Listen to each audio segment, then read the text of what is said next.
Hello guys, welcome back to our another video.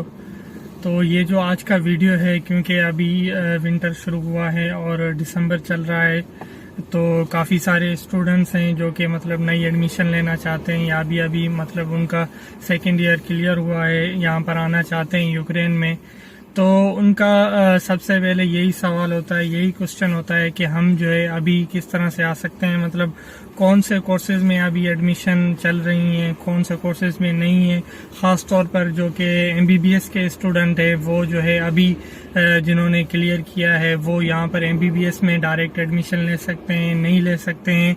जो कि मतलब मेन है फरवरी इनटेक जो आता है यहाँ पे यूक्रेन में, वो किस तरह से होता है ये बताएंगे। और ये भी बताएंगे कि यहाँ पे जो एडमिशन रिक्वायरमेंट्स हैं वो भी चेंज हुई हैं या नहीं हुई हैं। तो इस चीज़ को लेकर बहुत सारी कंफ्यूजन भी हैं कि मतलब फरवरी इनटेक में डायरेक्ट एमबीबीएस में या डायरेक्ट किसी इंजीनियरिंग के कोर्स में एडमिशन मिल जाता है या नहीं मिल जाता है। और जो क्वेश्चन है लैंग्वेज कोर्स के रिलेटेड कि भाई लैंग्वेज कोर्स में अगर एडमिशन हो रहा है इस टाइम पे तो वो कैसा रहेगा और किस तरह होगा, तो ये सारी जो चीज़ें हैं वो हम डिस्कस करेंगे इस वीडियो में।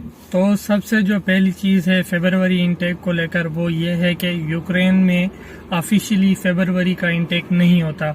मतलब जो इंजीनियरिंग के कोर्सेज हैं या फिर एमबीबीएस है या फिर लैंग्वेज कोर्स भी हो गया, वो एक साल के बाद शुरू होते हैं। मतलब जो बाकायदगी का आगाज़ होता है स्टडीज़ का वो सितंबर में होता है। लेकिन जिस तरह से कुछ लोग मतलब स्टूडेंट लेट हो गए हैं, जैसे कि अभी एमबीबीएस वाले स्टूडेंट हैं या इंजीनियरिंग के अभी जो न्यू स्टूडेंट है पास आउट हुए हैं, उनके लिए यहाँ पर ये रूल है कि अगर आप जो है आना चाहते हैं अभी फरवरी में या फिर जनवरी में, तो आपको वो जो है लैंग्वेज कोर्स में एडमिशन देंगे। और लैंग्वेज कोर्स वो भी आधा जो है आपका जो है वो पीछे रह चुका होगा। मतलब वो लैंग्वेज कोर्स सितंबर से शुरू हुआ होगा, आप यहाँ पर आओगे और बीच में आकर ज्वाइन करोगे। यहाँ पे ऐसा कोई भी सीन नहीं है जो कि बाकी काफ़ी सारी यूरोप की कंट्रीज हो गई या फिर दूसरी कंट्रीज हो गई, उनमें ऐसा होता है कि पर ईयर जो है वो दो इनटेक आते हैं, एडमिशन्स खुलती हैं। हर कोर्स में आप जो है 2 दफ़ा साल में एडमिशन ले सकते हो। लेकिन यूक्रेन में ऐसा नहीं होता बिल्कुल भी कि अगर आप मतलब 2 दफ़ा यहाँ पर एडमिशन होते हो, सिर्फ एक ही दफ़ा होता है। फरवरी में इस तरह है, आप लेट हो गए हो तो फिर लैंग्वेज कोर्स है आपके लिए, आप आ जाएं यहाँ पर जो भी है 6 महीने या 8 महीने आप लैंग्वेज कोर्स पढ़ें जो कि फाउंडेशन कोर्स भी कहलाता है। उसके बाद जो है आप अपने मेन कोर्स में एडमिशन ले सकते हैं। मतलब आप चाहे एमबीबीएस हो वो या चाहे इंजीनियरिंग का कोई भी कोर्स हो, उसके बाद जो है वो आप ले सकते हैं उसमें। हाँ, और उसके अलावा ये है जैसे कि सैफ ने बताया है आपको कि अगर आप बीच में शुरू करते हो फिर भी जो आपको फीस होती है लैंग्वेज कोर्स की वो पूरी देनी पड़ती है, या आप अकोमोडेशन में यूनिवर्सिटी के हॉस्टल में रहते हो वो भी पूरी देनी पड़ती है। और उसके अलावा और ये बात है कि अगर आपको कोई एजेंट कह रहा है कि मैं आपकी जो है ना डायरेक्ट एडमिशन करवा दूंगा एमबीबीएस में फरवरी इनटेक में, तो वो बिल्कुल ही गलत कह रहा है। क्योंकि ऑफिशियली ये बात है कि आप अगर फरवरी में जाते हो तो सिर्फ आपका लैंग्वेज में पॉसिबल है। अगर आप सितंबर में जाते हो तो फिर आपका मेन कोर्स स्टार्ट होगा, या फिर आप सितंबर में अगर लैंग्वेज कोर्स करना चाहते हो तो फिर वो स्टार्ट होगा।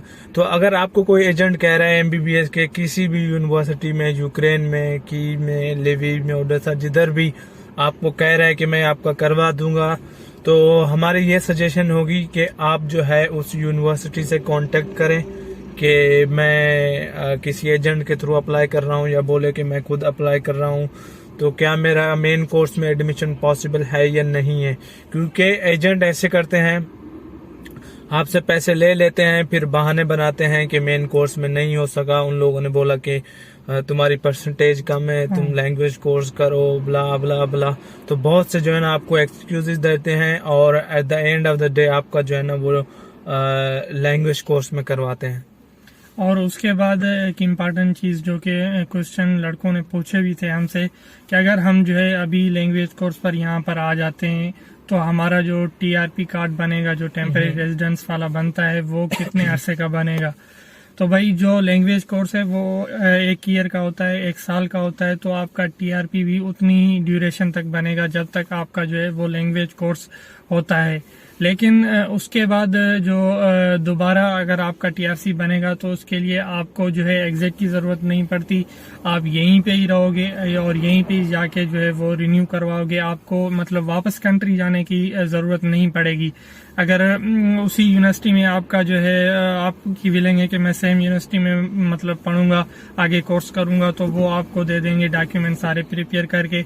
या फिर आप जो है वहां से किसी भी दूसरी जो है यूनिवर्सिटी में, चाहे वो किसी दूसरे सिटी में हो या कहीं भी पे हो यूक्रेन में, आप वो जो है इजिली जा सकते हैं, आप पर होगा।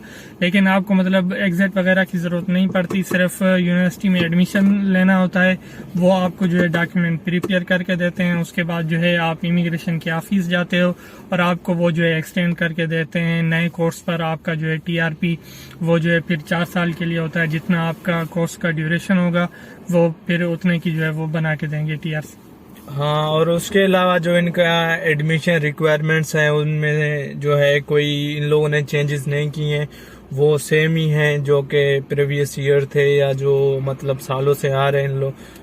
मतलब कि एजुकेशन मिनिस्ट्री ने कोई खास रिक्वायरमेंट नहीं रखी है। वो हमने पिछली वीडियोस में बताया है कि अगर आप एमबीबीएस में आते हो तो कितने परसेंटेज की जो है आपको रिक्वायर्ड होती है, या आप इंजीनियरिंग में किसी कोर्स में आते हो तो जो एडमिशन रिक्वायरमेंट्स थे या जो एडमिशन क्राइटेरिया थे वो सेम ही है।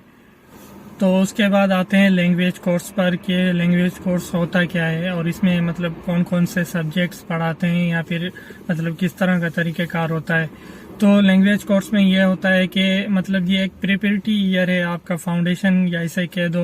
ये तो सिर्फ जो है मतलब फेमस हो गया लैंग्वेज के नाम से, लेकिन इसमें बहुत सारे सब्जेक्ट अगर जिस रिलेटेड जो है आपकी फील्ड है, जैसे कि एमबीबीएस के हो गए तो फिर आपको जो है वो बायोलॉजी या फिर इसके रिलेटेड मैथमेटिक्स भी पढ़ाते हैं। मतलब जो बेसिक हैं वो सारे पढ़ाते हैं, और यूक्रेनियन कल्चर थोड़ा बहुत पढ़ाते हैं, और मतलब ऐसे ही थोड़े। और लैंग्वेज सबसे ज़रूरी जो है वो यूक्रेनियन लैंग्वेज आपको पढ़ाते हैं। यहाँ पे रशियन आपको नहीं पढ़ाएंगे, आपको यूक्रेनियन पढ़ाएंगे, क्योंकि वो गवर्नमेंट के इदारे हैं तो इसलिए आपको वो यूक्रेनियन ही पढ़ाएंगे। तो थोड़ा बहुत आप जो है वो लैंग्वेज भी सीख लोगे, और मतलब ये सारे सब्जेक्ट आपको मतलब बेसिकली जो होते हैं वो पढ़ाते हैं।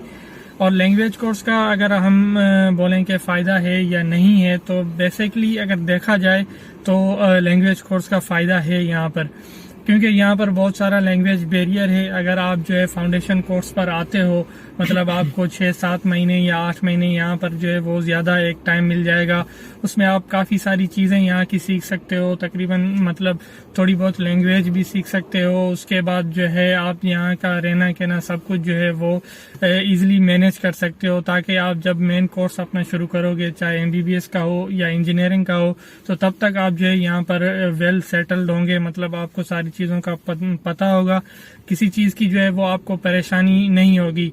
और जो सबसे प्लस पॉइंट ये है कि यहाँ पर इतना बहुत ही बड़ा जो है लैंग्वेज बैरियर है।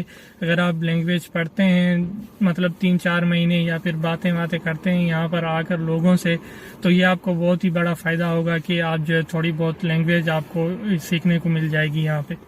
हाँ, तो ये तो थे फायदे, और हम भी आपको यही रिकमेंड करेंगे अगर आप यूक्रेन आ रहे हो, चाहे आपका कोई भी कोर्स हो, एमबीबीएस हो या आप इंजीनियरिंग में हो, हमारा यही रिकमेंडेशन होगा कि आप लैंग्वेज कोर्स में आए। क्योंकि एक तो आपका मेन कोर्स होता है 4 साल का इंजीनियरिंग वालों का, तो फिर आपको एक और साल मिल जाएगा, तो ये प्लस पॉइंट हो जाएगा, आप चीज़ों को समझोगे। या फिर अगर आपका यहाँ सेटल होने का मतलब मूड है तो उसमें भी आपको लैंग्वेज कोर्स जो है ना हेल्प करेगा, क्योंकि ये जो है ना लैंग्वेज कोर्स आपका 1 साल का ड्यूरेशन बढ़ा देता है। और उसके बाद जो ये होता है कि कुछ एजेंट्स स्टूडेंट्स को कहते हैं कि फरवरी इनटेक के बाद हम जो है आपका शेंजन में करवा देंगे। मतलब कि जैसे ही आपका लैंग्वेज कोर्स पूरा होगा फरवरी इनटेक में, उसके बाद जो है आप इजीली इटली मूव कर सकते हो, जर्मनी, डेनमार्क, या आप किधर भी जाना चाहते हो तो वो आपका इजीली हो जाएगा। तो देखिए, ये पहले होता था कि यहाँ से जो है ना शेंजन जाना बहुत आसान होता था, अब जो है ना बहुत टफ हो गया लैंग्वेज कोर्स पे। तो मतलब कह सकते हो कि ना मतलब चांसेस ना होने के बराबर हैं कि आपको जो है ना यहाँ की कोई भी शेंजन की जो एम्बेसी आपको वीज़ा इशू करे। तो अगर आपको कोई एजेंट कह रहा है कि मैं शेंजन में आपका करवा दूंगा, इटली में, जर्मनी में, लैंग्वेज कोर्स के बाद इजीली, बहुत इजीली मैंने इतने बंदे भेजे हैं। तो वो झूठ बोल रहे हैं, क्योंकि उनका ये होता है कि बस एक बार जो लड़का आ जाए या लड़की आ जाए उससे पैसे ले ले। तो ये बिल्कुल ही झूठ है। अगर आपको कोई कह रहा है कि लैंग्वेज कोर्स के बाद जो है ना हम जो है इजीली आपको शेंजन में क्रॉस जो है ना करवा देंगे। तो आज के लिए यही था कि फरवरी इनटेक और लैंग्वेज कोर्स के बारे में थोड़ा बात की हमने। तो आपका इसके रिलेटेड अगर कोई क्वेश्चन है तो आप वो कमेंट सेक्शन में पूछ सकते हैं, या फिर हमारे जो है वो फेसबुक पेज पर कांटेक्ट कर सकते हैं। आपको जो है वहाँ पर एज सुन एज पॉसिबल जो है वहाँ पर रिस्पांस दे दिया जाए। हाँ, और उसके अलावा हमने कुछ पहले भी वीडियोस बनाई थी फरवरी इनटेक पे या एडमिशन पे या डॉक्यूमेंट्स पे। उसके जो वीडियोस के लिंक जो है हम डिस्क्रिप्शन में दे देंगे। तो चलो मिलते हैं अगली video. Rage on that beat, going crazy.